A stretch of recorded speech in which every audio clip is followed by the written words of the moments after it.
And in the recent past, with the forays made by the medical people, life expectancy undoubtedly has improved. But it doesn't surprise me for the simple reason I understand from yogis that this physical frame of ours has been designed to last a minimum of 600 years. So we are very far from that target, despite all the glory that we give to the various sciences which have helped to some extent in prolonging life. Now coming back to the question of today's subject of how to bloom in meditation.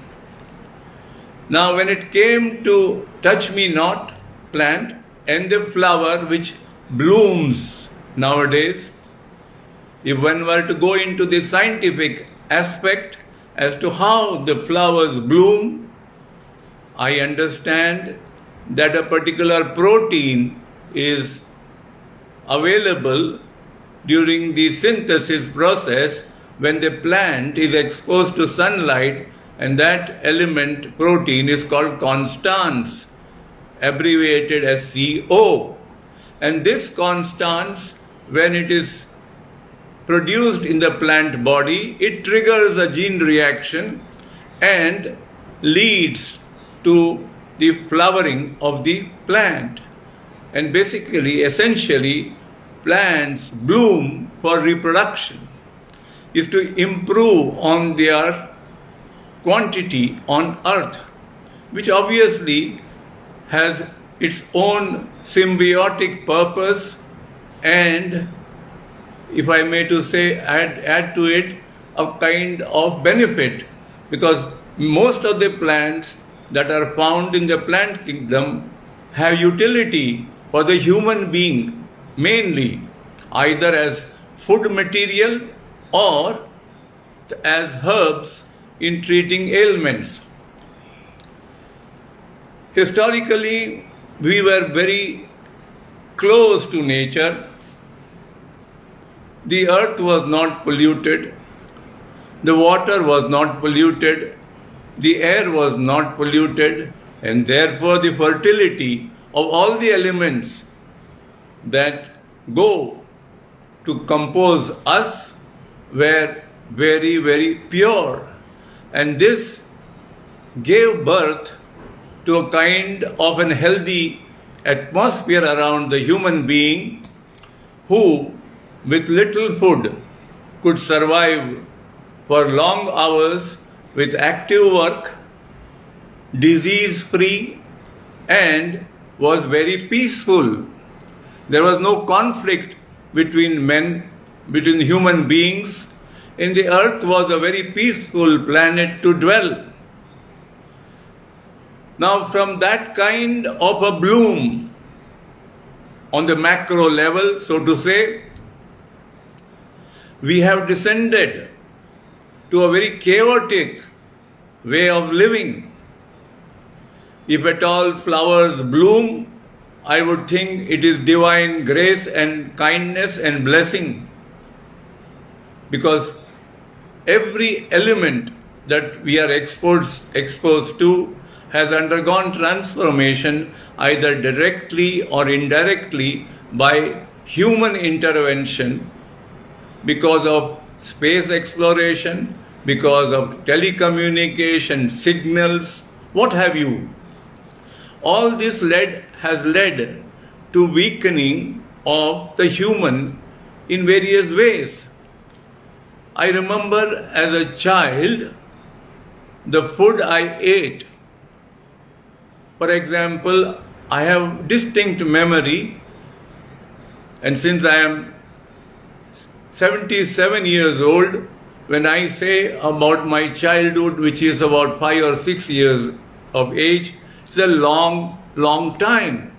Carrots in those days were so tasty that children did not have to go to the mother's kitchen to steal sugar candy or jaggery or sugar or any other sweet.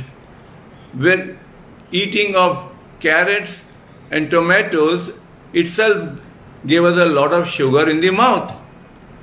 From that kind of possibility, one can see today that these very vegetables have lost all their original qualities and they just look physically the same.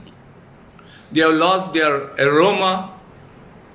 Previously, when a single mango came home, the entire household would become aromatic. And today we have reached a stage when you take the mango and smell it close to the nose, also it is very difficult to find out whether it is a particular type of mango or not. So we have gone away from nature. That is the short point. And how does that matter? It does matter because if we need to bloom, nature needs to bloom as well. We cannot bloom in isolation. If we destroy nature, we are destroying, let's say, 50% of our ability to rise above things.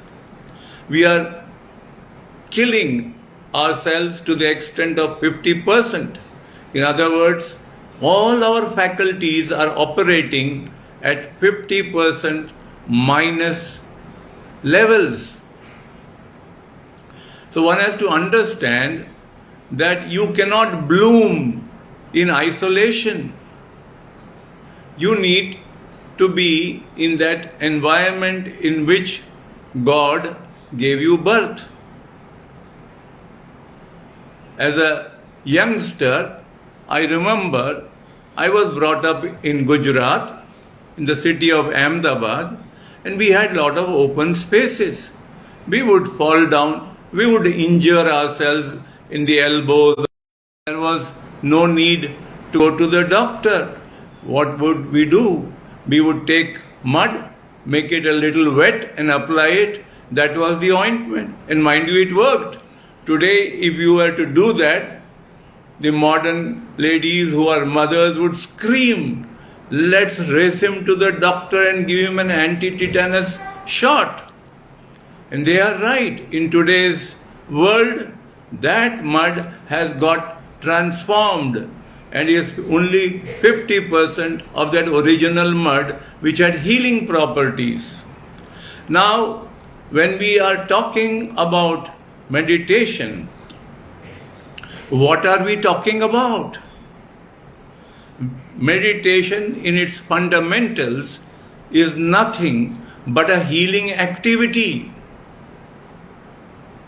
Because God the Merciful gave us this ability historically to heal ourselves, to reach Him. You cannot get an ingression of divine light into your system unless you are almost fit.